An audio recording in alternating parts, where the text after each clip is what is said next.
Politique. Assemblée générale de la BAD au Maroc. La banque retourne à son siège statuaire à Abidjan. Les 48e Assemblée générale de la Banque africaine de développement, BAD, ont débuté hier à Marrakech au Maroc. Les travaux des 48e Assemblée générale de la Banque africaine de développement, BAD, ont démarré hier 27 mai à Marrakech au Maroc avec la préoccupation majeure pour le continent de convertir la phénoménale croissance de l'Afrique en une transformation réelle, à savoir une croissance forte, partagée et écologiquement durable. La qualité et la pérennité de la croissance sont les deux principaux obstacles auxquels l'Afrique d'aujourd'hui est confrontée, disait déjà le président de la BAD le 25 mai dernier à Addis Abeba lors des cérémonies marquant les 50 ans de l'Union africaine. Les assemblées générales se tiennent à un moment crucial. Pour Kaberuka, l'Afrique avance et elle a besoin d'un coup de pouce. Le reste du monde stagne et lui aussi a besoin d'un coup de pouce. L'Afrique a besoin du monde et le monde qui a besoin de l'Afrique. Chacun peut donner un coup de pouce à l'autre. Pour la BAD, le défi lancé à l'Afrique pour accélérer davantage les progrès extraordinaires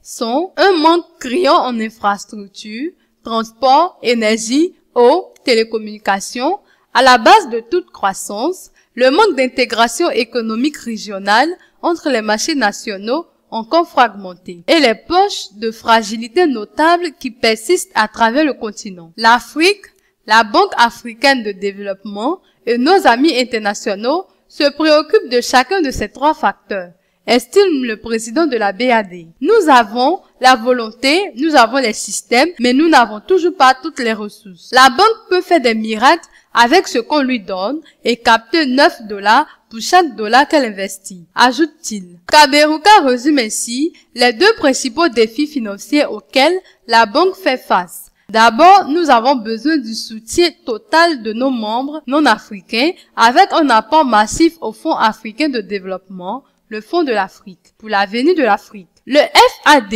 accorde des prêts au taux bonifiés et des dons à nos membres les plus vulnérables, dont les besoins sont les plus importants. Ces réalisations sont superbes. Grâce à un sérieux appui, il peut maintenant apporter des changements durables dans nos États fragiles, comme il a fait au Libéria et en Sierra Leone, pour ne citer que ces deux pays, et comme il est en train de le faire en Somalie et au Mali. Et d'ajouter, en deuxième lieu, nous avons besoin du soutien de nos pays membres africains pour une nouvelle initiative que nous croyons être une solution visionnaire pour susciter la vision de la transformation, ainsi qu'une réponse révolutionnaire aux insuffisances constatées de la recherche, la facilitation et le financement des projets d'infrastructure. Notre nouvelle émission d'infrastructure du Jubilé combinera les investissements publics et privés, nationaux et internationaux, et présentera des projets prêts pour des financements bancaires. Avec un fonds de démarrage de 10 milliards de dollars EU, ce qui représente tout juste 2% des réserves de change